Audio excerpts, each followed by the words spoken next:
Welcome to the Johnson County Public Policy Council Forum for Overland Park City Ward 6. I'm Reagan Cusmanio. I'm co-chair of the Overland Park Chamber's Public Policy and Advocacy Committee. For the next 60 minutes, we will have the opportunity to hear from the candidates for Ward 6 about the issues important to the business community and the community at large. To start, let me introduce and welcome our candidates, Jeff Cox and Chris Newlin. Our format will be as follows. Each candidate will have 2 minutes for an opening statement. Candidates will then have 2 minutes to respond to the questions prepared by the Policy Council, and then we'll conclude with a 2-minute closing statement. We drew numbers before the beginning of the event, and so we are going to start with Chris Newlin, and so you will have 2 minutes for an opening statement, and then we will shift to Jeff.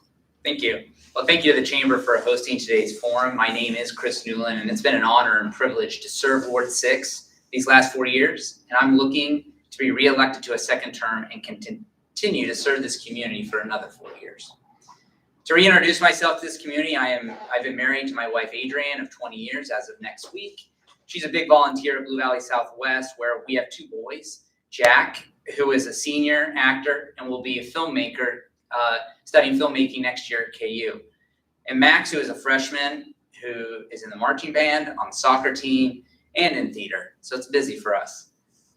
I've always been giving back to the community in some way since moving back to Kansas in 2006, whether it was on the alumni board for SIGEP at Baker University, pulling them out of a financial crisis where they almost lost their house, leading my new HOA at Coffee Creek Crossing, or coaching my kids in soccer and baseball until I retired this past summer.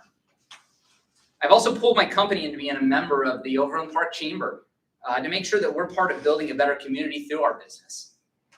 I've been a proactive leader, meeting you at your doorstep when asked, answering emails, and picking up the phone when you've called.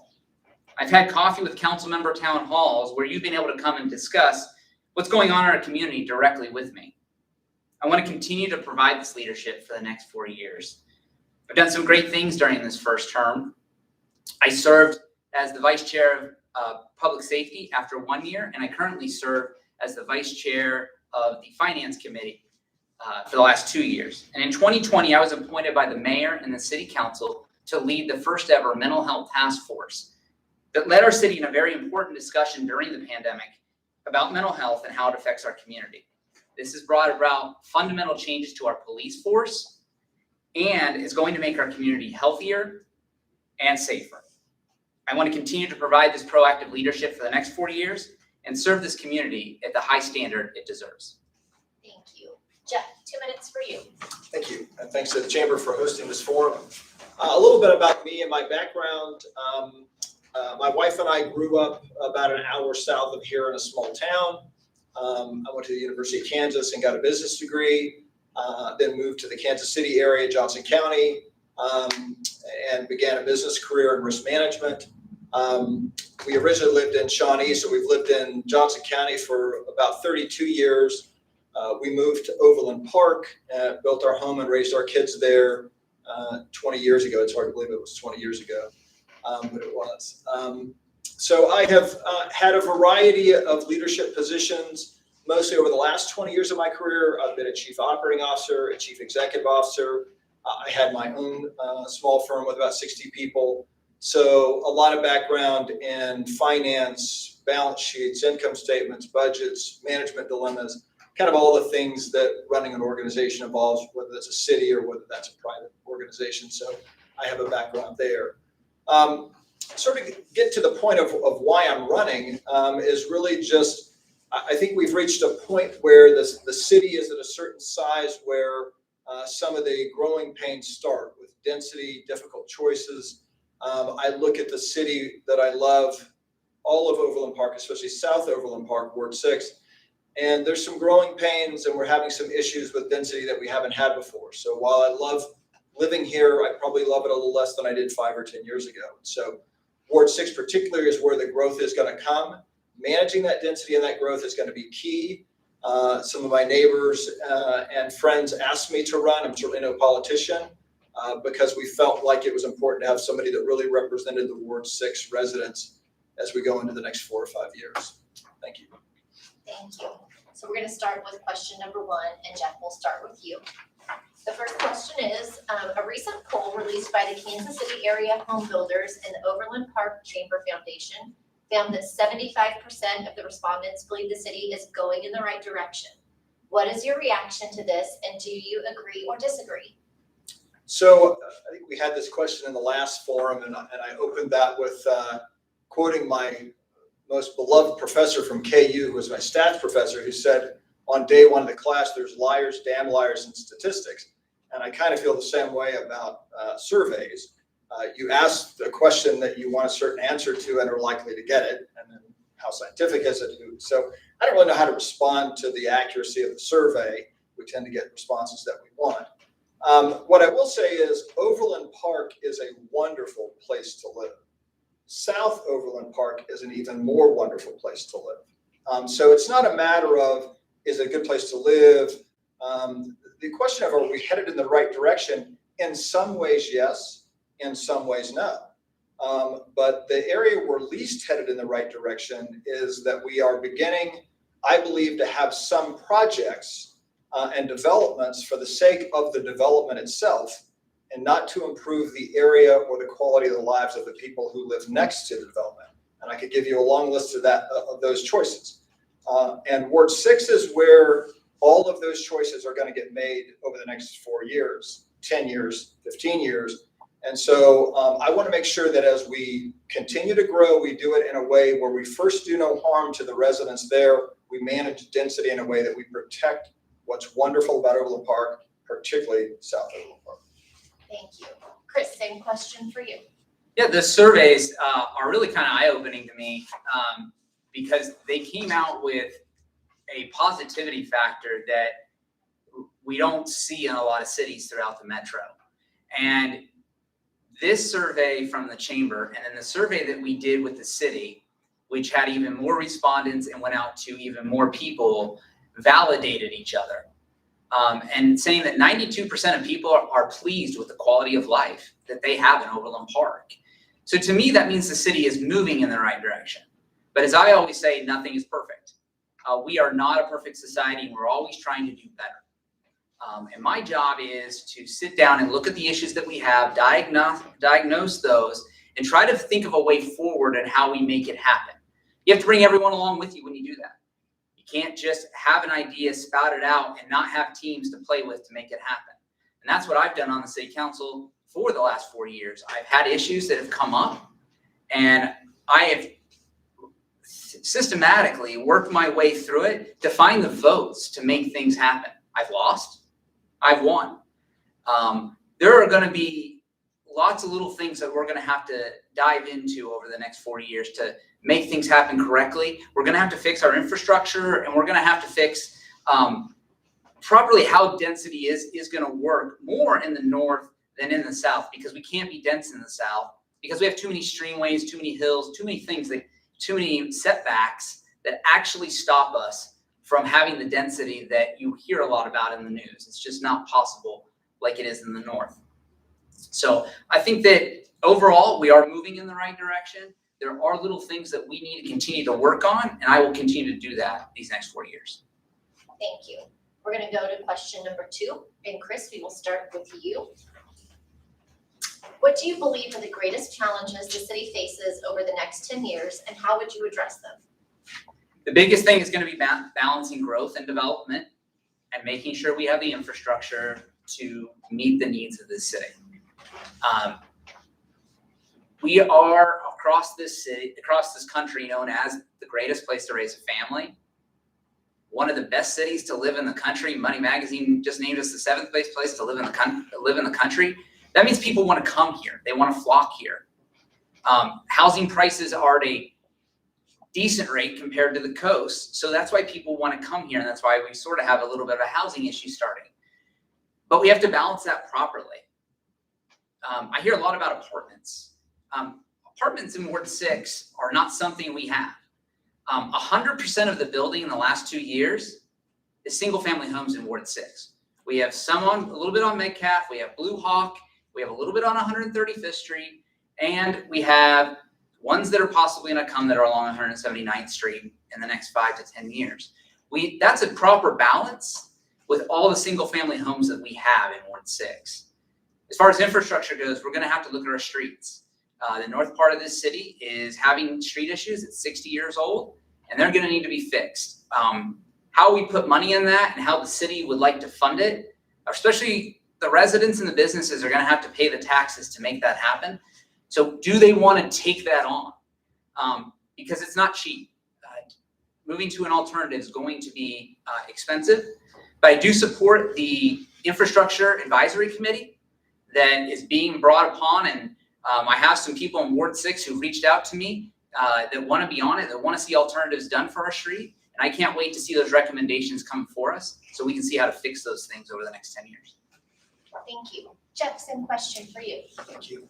So I would agree that the number one issue is, as we continue to grow, especially in Ward 6, it is managing the density. I'm going to take a chance to politely disagree with Chris on the idea that Ward 6 cannot possibly get dense because we have creeks. I've been to Paris. The Seine River runs through the middle of Paris. The Thames River runs through London. We have creeks and rivers. Brush Creek runs through the plaza. And trust me, there's plenty of density in all of those places. So the idea that our creeks keep us from being dense is just sort of ridiculous to me. So that's the number one issue, is managing growth in a way that we do not ruin what is already beautiful and wonderful about Overland Park and particularly Ward 6 as we continue to allow development to happen, which we should allow it to happen. We shouldn't just close the door to that. So that is the biggest issue. I also agree that we have a bunch of delayed capital improvements that we have chosen not to do. And I think that backlog is something like $250 million. In fact, we'll probably get to this question, but the reason I actually, my position is that we should have allowed the appraisals to go through and not reduce the mill levy, but we should not have increased it, was I do think we're going to need to create some more revenue around these capital improvements that have been delayed and not funded over the last 10 years or so. So we do have a lot of street maintenance, curbs, a lot of things that need to happen. So that is definitely an issue we're going to have to fund. I would also say the last issue that's a challenge, and the reason I'm running is I believe we've had an evolution of the mayor and the city council from over-representing developers or special interest commercial activity in favor of the residents. And that is a balance. We have to represent both, but I think we have to represent the citizens, the voters first. And that's the priority, and secondarily, the other group. Thank you. We're going to go to question number 3, and Jeff, will start with you. How will you specifically engage with business leaders to make Overland Park prosper? So I think that the city should be a great place to do business. I mean, we should be business friendly, particularly small business friendly. But that does not mean that we're doing massive developments with huge tax giveaways. That's not what business friendly means to me. Business friendly means to me it's easy to get permits, we're reasonable to work with. It's a low tax environment. We're not over regulating our businesses. So I think we need to be business friendly. But the main thing that we can do is just continue to be a wonderful place to live. Wherever people want to live, trust me, business will come and develop around where people live. We don't need to give them tax incentives to do that. So let's protect what's wonderful about Overland Park. People will want to live here, and commercial enterprise will want to serve those residents. And that's also the key, that we need to be doing developments that are win-win for the developers and the builders and the residents, building things that make life better, not development for the sake of development, which oftentimes makes life worse. I could give you several examples of where the residents have opposed a development that was tax incentivized. So we're not only not making their lives better, we're making their lives worse by incentivizing. So it needs to be a win-win as we continue to develop. So I think that's a key issue, and I think that's been missing recently. Thank you. Chris, same question for you. Yeah, I engage business leaders actually on a weekly basis. It's my job, right? In sales, that's one thing you got to do. And I talk to people across this metro on a regular basis. And when they end up Googling me and find out that I'm on the city council, I don't like to bring that up, but they will bring it up with me to find out about the business landscape in Overland Park if they're outside the city, or talk to me about it if it's a business that's here. Engaging with them to make sure that they understand the type of things that residents want to see, whether it's gathering places, whether it's entertainment, whether it is just office space. Those are the three things that we kind of need from the business community to help better the quality of life around here. We got to remember that Overland Park is built on 4 pillars. It's built on the residential community. It's built on the educational community. It's built on the business community, and it's built on a strong government.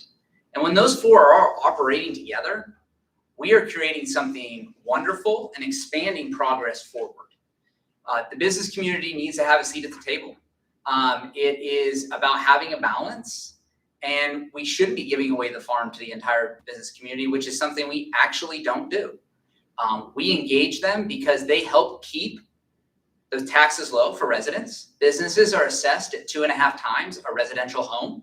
So they pay more than we do. So that helps keep our mill levy low for the residents.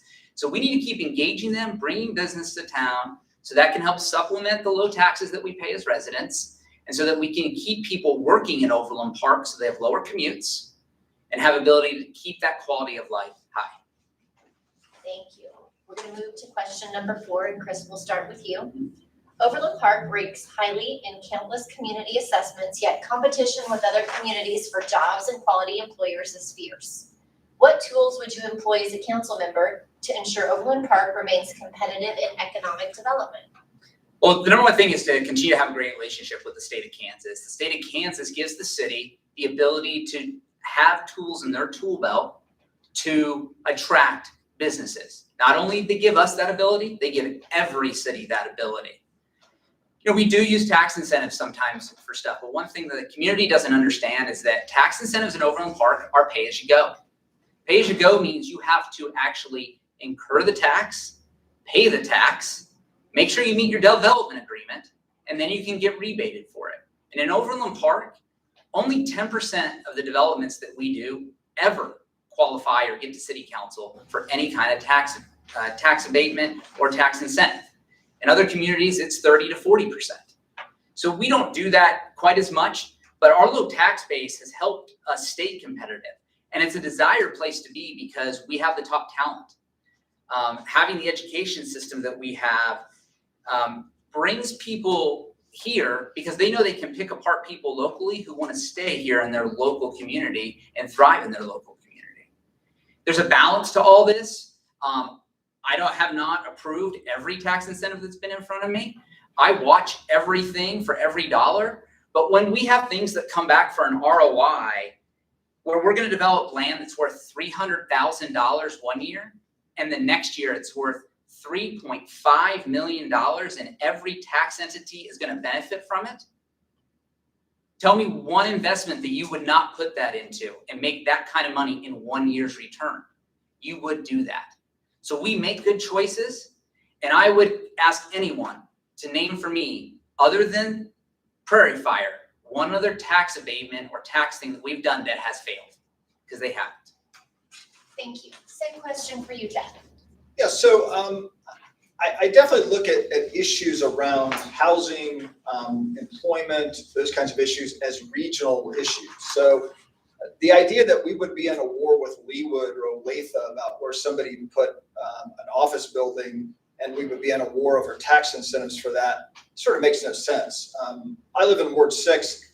I can get to Gardner, Lewisburg, Olathe, and Leawood faster than I can get to Ward 1 of my own city. So the idea that these things are really that important, where that someone has to live in the city they work in and vice versa, I really think the county and even the metros, it's kind of one larger area for those kinds of issues. So I really don't think we should be engaging in sort of competing for businesses, certainly not with tax incentives over other Johnson County cities. So I kind of see that as a regional issue. Let's make Overland Park a wonderful place to live. Business will want to come here. Thank you. We'll move to question 5, and Jeff, we'll start with you. As you're aware, the current city manager has announced his retirement. What qualities and characteristics do you want to see in the next city manager? So I think that it's important that person be, number one, in attitude independent, right? So we want them to bring to us their ideas. So we don't want them to just be trying to do whatever the mayor wants them to do, or a handful of people on city council. So we want them to bring their own ideas to the table. I think they certainly need to have a lot of experience in public administration, leading a large organization like the city of Overland Park. I'd like to see them have experience doing that. I don't think we should be the first time they're really leading a city of this kind of size and scale. It is unique. It is a unique challenge. I would also like to see them have had some out of public service or public entity experience as well. When you look at the process for a budget in the private sector, which I've done year after year, there is a different level of discipline that goes into that budget, I can promise you, than goes into the public budget. I mean, I've listened to a lot of our city council people say they have scoured a $327 million budget, and there was no possible way to find $4 million, right, other than a millage increase. That's just crazy. I guarantee you I could find, well, we can talk about it later, I can find much more than that. So I think the discipline around budgeting, it would be nice to have someone who had that experience in the private sector as well as the public sector. So, experience, independence, and experience both in and outside the public sector.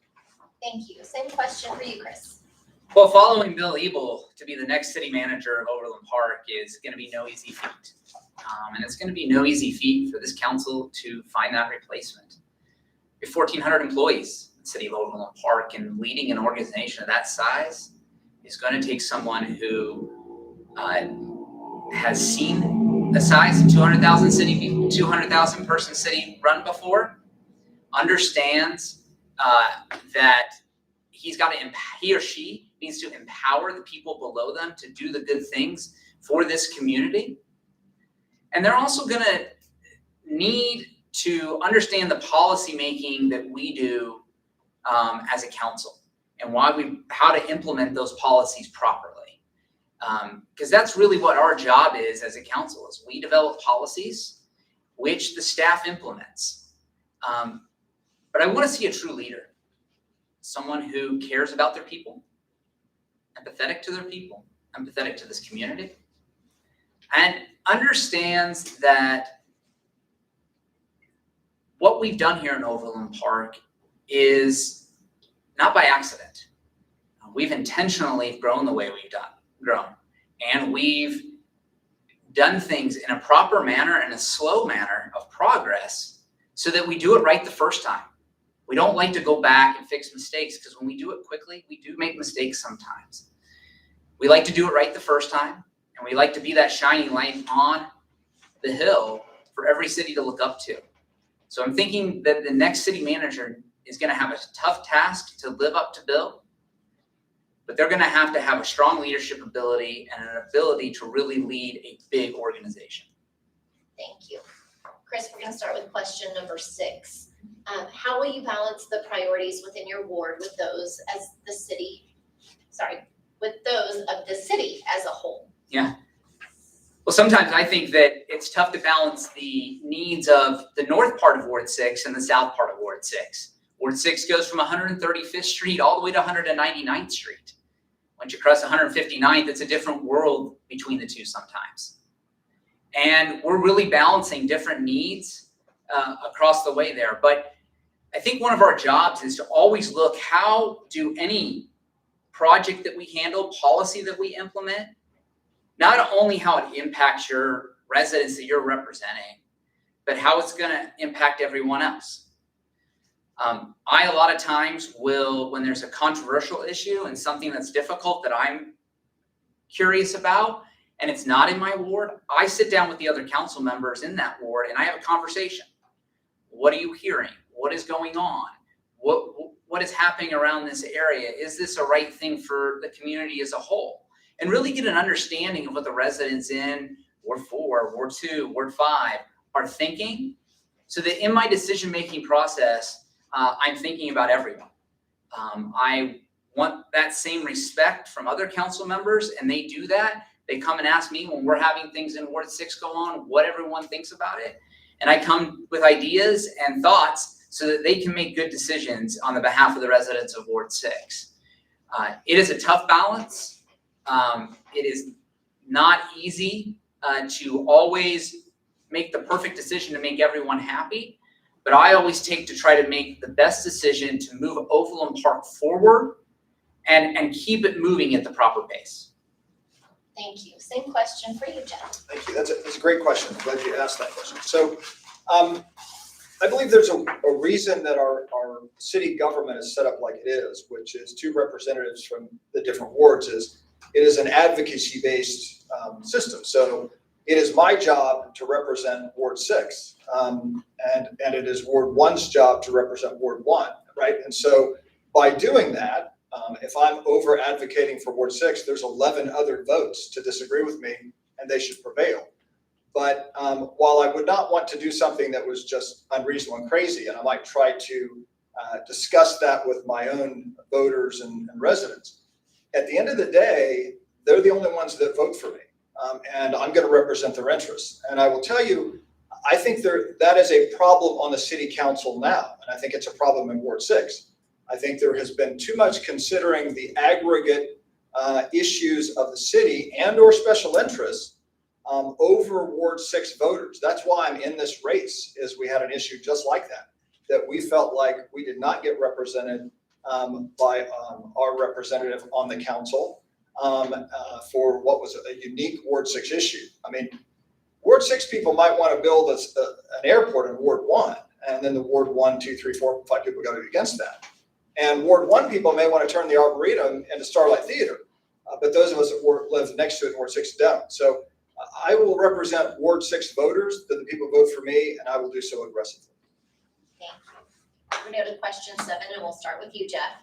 According to the Johnson County Community Housing Study, Overland Park needs approximately 4,600 owner-occupied housing units at or below $250,000 and approximately 2,700 rental units with monthly rent at or below $1,000 to satisfy the attainable housing needs by 2030.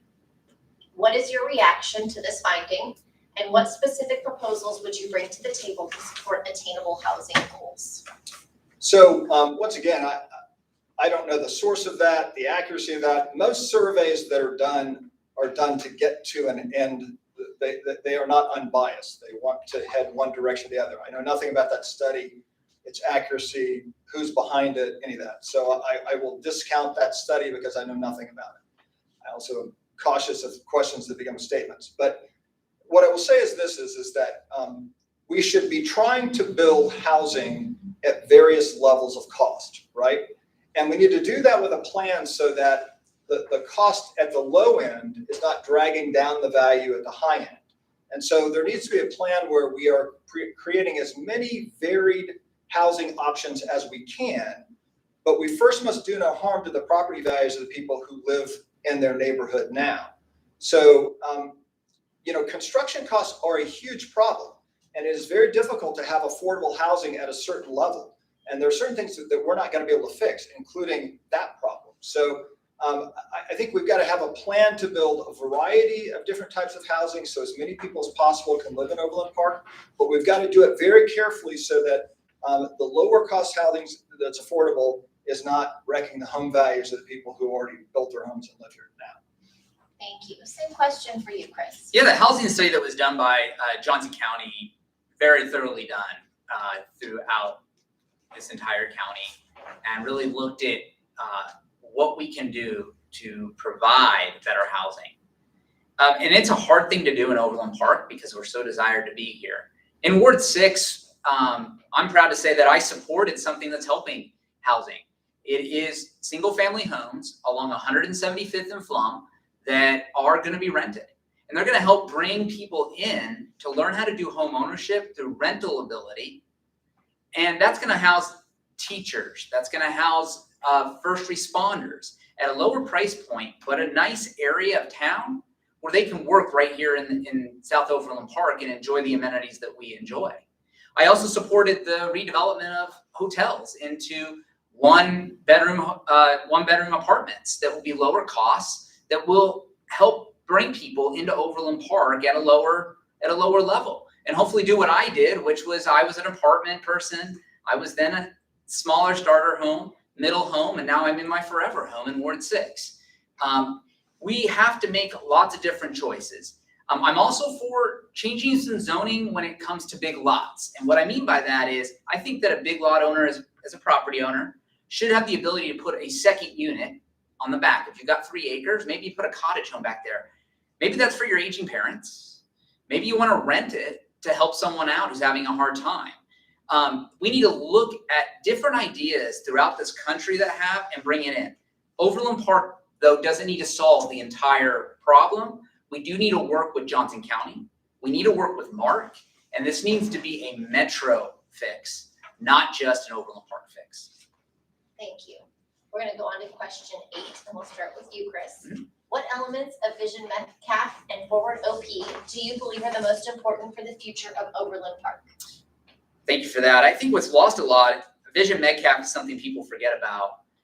They forget what Overland Park, downtown Overland Park looked like 20 years ago. And it was not a desired place to be. Vision Metcalf helped bring revitalization for that. It was what we call blighted.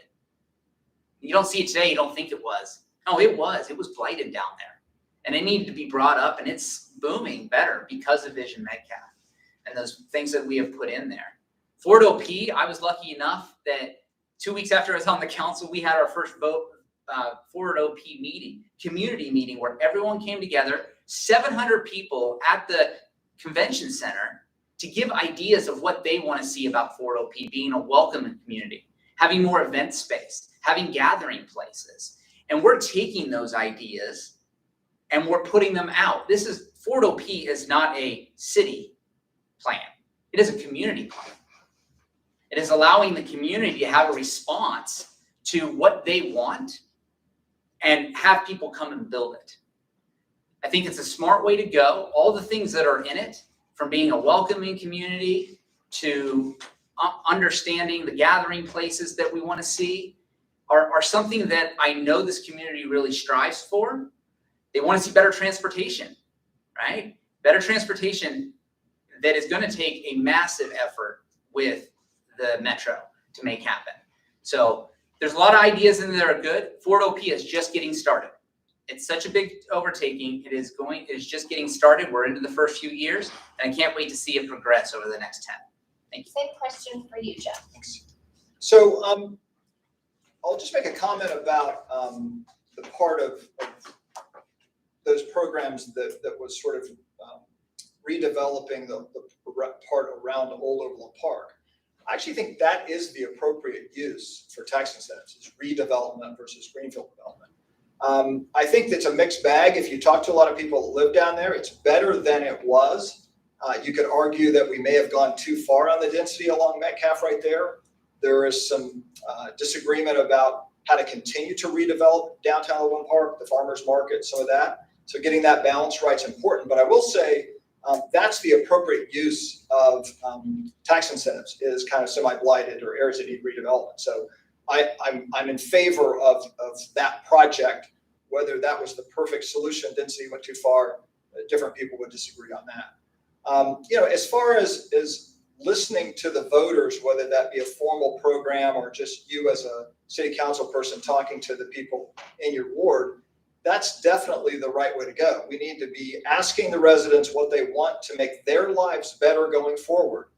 And then we need to be reaching out to the development and construction folks and saying, how do we get win-wins here? How do we develop the city in a way that improves the lives of our residents, but also allows you guys to thrive and be successful in your businesses? So getting feedback first from the residents on what they want, and then being intentional about trying to develop the city in a way that supports that and supports the business community, that's the perfect path to getting there. Thank you. We're going to go to question number 9, and we'll start with you, Jeff. Since its founding in 1960, Overland Park leaders have had a long history of visionary planning. What do you believe the city should do to ensure the city's prosperity for the next 60 years? Yeah, so I agree with that statement. I mean, Overland Park has been an incredible success story since its founding, and that's why I live here. But I think that, like almost every city in an evolution that ended up not being a great city, I laugh sometimes, Detroit was probably a wonderful city and won awards at some point. But the only difference between a suburban community and an urban community is density. That's it. There's nothing else that changes the two. And so we're kind of at that size, a couple 100,000 people. We've reached that point where we've got harder decisions to make now than we did 10, 15, 20 years ago. It wasn't that hard for Overland Park to keep the momentum when we were smaller, there were more open spaces, more demand for infrastructure inbuilt.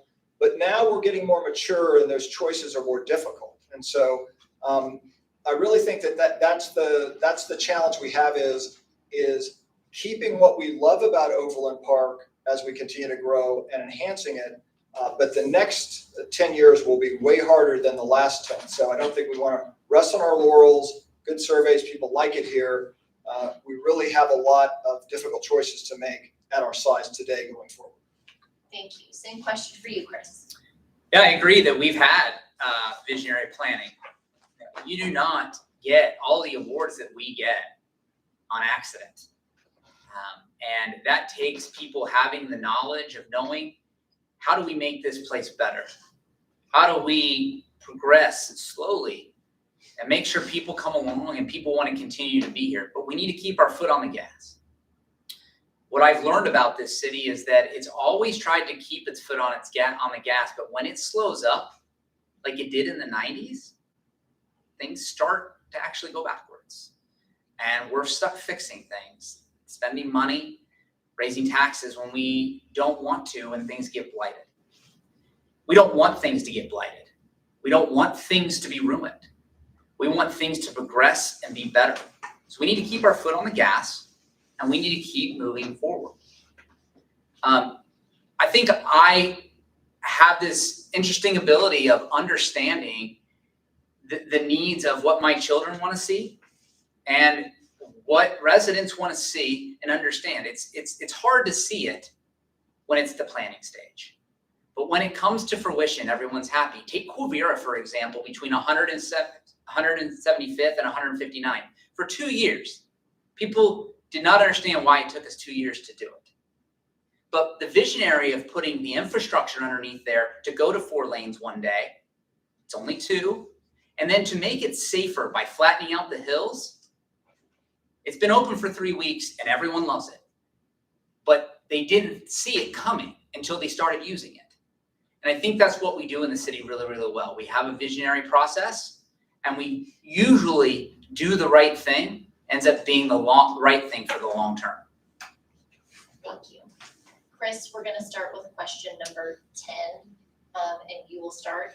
Do you believe the Overland Park City Council is responsive to the needs of the community? Why or why not?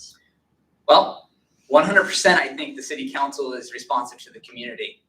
And my wife will tell you, what is he doing with all those residents all nights meeting with them?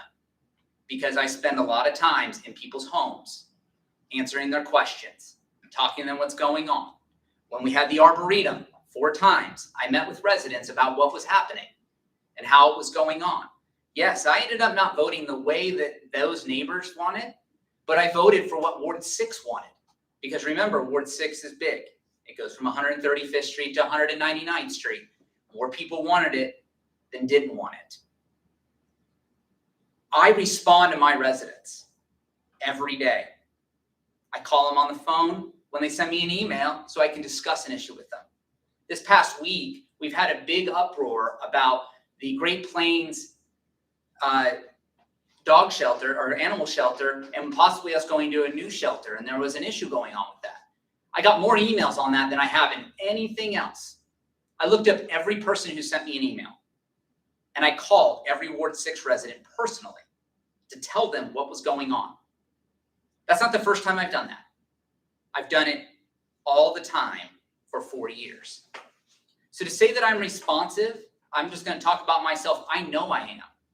I've done things differently than any other council member has in this city. And it's being proactive.